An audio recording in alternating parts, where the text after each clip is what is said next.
Welcome back, everybody, to the South End Zone Pump the Brakes preseason mini-series. If you watch the first video on DJ Lagway, I hope that pissed some people off, but let me tell you, this video is going to piss a lot more people off. But before we get into that, I want to make sure everybody likes, comments, and subscribes. We got a couple from the last video. We're hoping to get a couple more. Everybody, hop in. Tell us we suck. Tell us we're right. I think we're right most of the time, and that's okay. That's better than some people that have ESPN deals. Okay, anyway, the quarterback that I want to talk about today is Mr. Drew Allar from Penn State. And I am pumping the brakes on Mr. Drew Allar. All of last season, and we'll talk about it. People are, especially my Penn State, I live in Pennsylvania, spoiler, and so, all my friends are like, oh, he's so good. I'm like, is he? Because, am I missing something? Are we watching? If he played for LSU or Georgia, we would be like, the message boards would be like, bench him. Yeah, we got to have somebody else. Why isn't Perbula playing? Right. Listen, I like Bo Perbula, but let me tell you, Drew Allar, just like Lagway, is about 6'3", 6'4", and 230 pounds. So once again, the common denominator with some of these super hyped up guys in the preseason is the NFL frame. And just because you have an NFL frame does not mean you are an NFL talent. And Combine Hall of Famer doesn't mean Hall of Famer. Yeah, just because you can bench 49 reps with 225 doesn't mean shit, ladies and gentlemen. Drew Allar last year threw for 3,327 yards, 24 touchdowns, 8 interceptions, with the 66.5 completion percentage. And you're like, how many games was that, though? He threw for 3,300 yards in how many games did it take him? That would be, what, 12? 17? 16, I think. 16 games. 16 games. And you're like, well, Tyler, that's a good touchdown or interception. That's like, hey. But when you get into the nitty-gritty, it's not about how he is as a whole. It's how he is when it matters. Let me tell you, when it matters with this guy, he doesn't ever come through. And I'm going to go down the list. Versus number 19, Illinois, 15 for 21, 135 yards, 0 touchdowns. Versus number 4, Ohio State, 12 for 20, 140 yards, 1 interception, 0 touchdowns. Versus USC, that amazing game out in California, come back, overtime win, 391 yards, 2 touchdowns, 3 interceptions. So even when he's getting the volume, honestly, law of averages, the more you let the guy throw the ball, the more he's going to turn over. Just saying.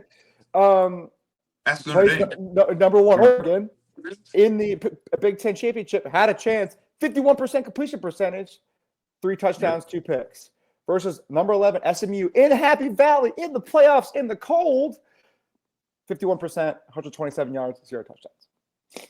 Against number 3, Boise State, shoe-in, win, whatever, 52%, 171 yards, 3 touchdowns, 2 of which were Tyler Warren doesn't have this year. Number 7, Notre Dame, 52%, 135 yards, 1 interception, 0 touchdowns. Oh, let's talk about that interception. It's not just that he threw an interception. Completion interception. Percentage against ranked teams is in the low 50s. Yeah. That is not good. And that interception that he threw against Notre Dame, was the ceiling interception. It was the interception that you cannot throw. Like, it's the one thing you cannot do in that situation is turn the ball. You're going to overtime unless you turn the ball over right there. And what does he do? Turn the ball over and gives Notre Dame a game-winning field goal just before the horn. So, it's yeah, I don't know, man. And let's talk. So talk, because I know you got more than just that. I know, let's talk about what they have coming back and what they lost, Tyler Warren. Yes. They do have some receivers coming in.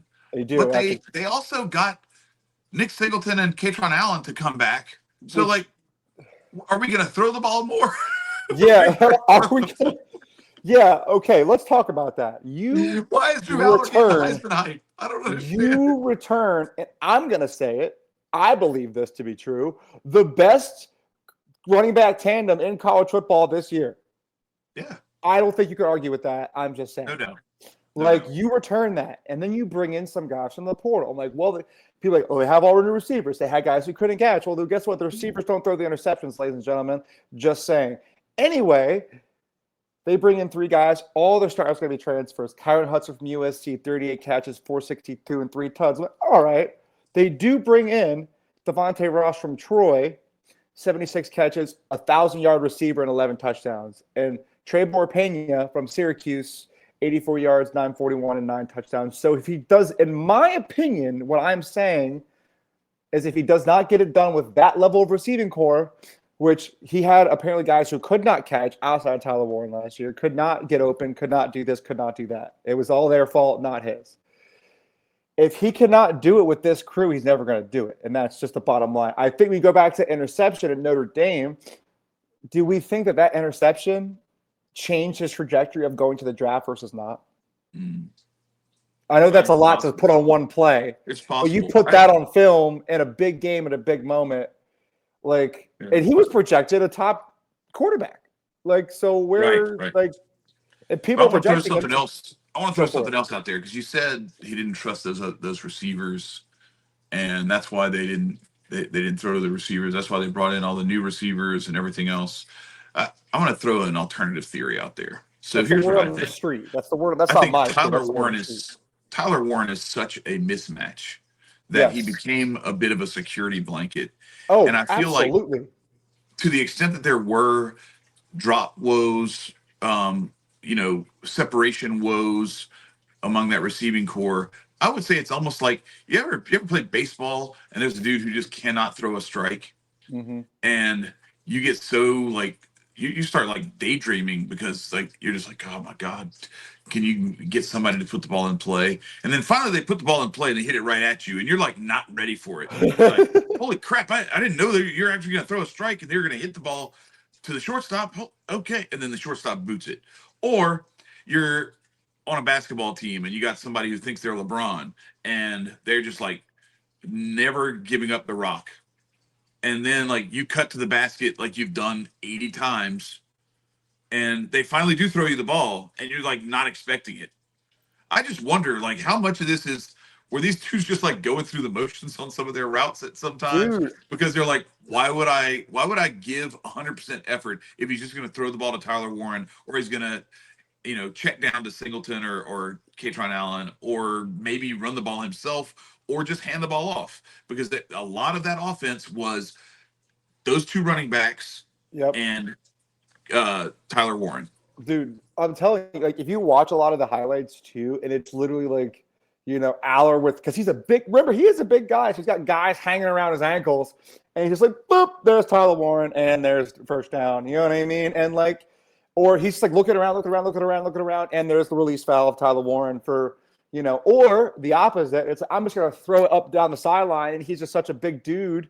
Right. Or coming over the middle, he's got a linebacker on him who can't cover him. Yeah, that's what I'm saying. Yeah. It's not just that they weren't good receivers. It's that he was so impossible to guard. I understand going to him so much, but you're asking a lot of those receivers to just be okay, hey, this time get open, because they're going to double him. As I would like to consider myself an expert in what it's like to have a generational tight end make a quarterback look really good. Yeah. And then he loses said tight end. Yeah. And guess what? He wasn't that good. I'm not going to say his name. He doesn't deserve to have his name said on this podcast till the season starts. But we all know what I'm talking about. I'm just saying, when you lose your guy, it makes a difference. When you lose the guy that you could rely on day in and day out, and honestly, a lot of that offense went through Tyler Warren as much as it did Drew Allar. They had Tyler Warren taking snaps. You know what I mean? No, for sure. Yeah, Drew Allar was so good that in the red zone, there was direct snap to Tyler Warren. Yeah, sweet direct snap, tight end, end around, gadget, 1930s, whatever you want to call it. The worst part about it is, in some critical moments, against Ohio State in the red zone to win the game, they wouldn't go to Tyler Warren. They're what are you doing? Yeah, that's the even crazier part, for being It's like honest. literally your whole offense. And I know they're going to try to double him, but there's ways to get him open. There's ways to create like some traffic and some rubs. And there's like clearly you have a way. And they would just like, I know it's like they would abandon him at the weirdest times. And then they would just completely lean Dude, on him. isn't that Like crazy? Yeah. That USC game, he was the whole offense. Like all those numbers Aller put up that were good were him. And let's be for real. Who is still the head coach at Penn State? Who made those decisions to run That's those right. play calls? Who still calls the plays at Penn State? It is James Franklin. And they do, they say that, you can't do it until you do it, but he hasn't done it yet. Just like Ryan Day finally did it. With the Ryan Day comparisons. Yeah, Because, I know. James Franklin did not go out and spend $20 million to retain Tyler Warren and some other guys, and also bring in some transfer studs like Ohio State did last year. Because I know a lot of that money that Ohio State spent was keeping guys in the fold who were part of what they were trying to build, but they also went and got Will Howard, and they got other dudes. So it wasn't just that, but like I don't see that. I know Penn State went and got this receiving core, but and they there's did something different about going and getting a Big 12 champion, Heisman buzz-worthy type guy like Will Howard versus going and getting some receivers from New Mexico State, and Utah State, and whatever. It's a little bit different. Super different. And for what it's worth, Penn State did hire away Jim Knowles from Ohio State to be their D coordinator. So they might, who knows what the defense may look like, especially you said they're only returning 5 guys on the defense. They lost, what was the number 2 pick in the draft, Abdul Carter. I think he should have been their 1 overall pick. That's just me. We'll have to see. But what I'm trying to say, to wrap this video up and put it in a nice little bow, the success of Penn State did not rest on Drew Allar's shoulders last year. The success they did had rested on the rest of the team. It was on a little bit of luck. Yep. It was on the schedule. It was on having 2,000-yard rushers. Yeah, I was going to say, it's a lot of Nick Singleton, Katron Allen, Tyler Warren, and Abdul Carter. Like, it was a lot of that. And I remember, let's pull up this one more time. Let's pull up the game logs here. Let's see how many times Drew Allar threw for 300 yards. Because this is a similar theme to what we had with DJ Lagway. Mm-hmm. He threw for 300 yards twice. How many times? Once against Kent State and once against USC in a game that they almost lost. Yeah. Because he threw 3 picks as well. So I'm just saying. Volume for Drew Allar means what? If you look at the deeper game logs of like the playoff run, the volume for him is way lower, and they win. Just saying. He threw for under 175 yards.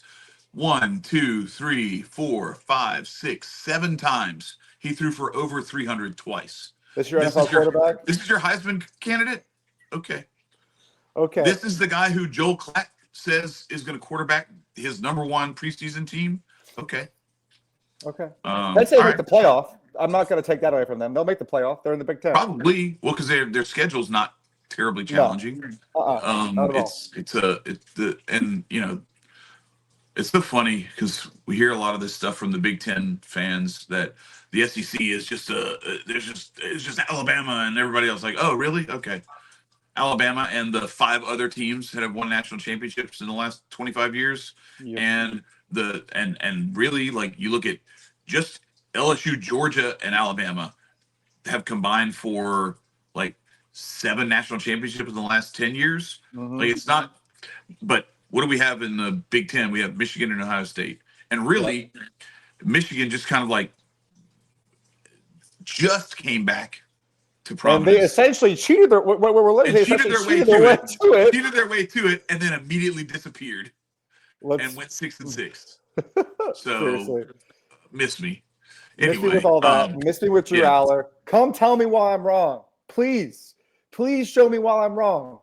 I don't think you can, but I'd be happy to hear it. I bet you Florida wishes they could play a Big Ten schedule this year. I bet they do. Oh my God. Oh my God. But this has been another installment of the Pump the Brakes South End Zone preseason mini series. I am Tyler. Right. He is Chad. We'll see y'all next time. Peace, y'all.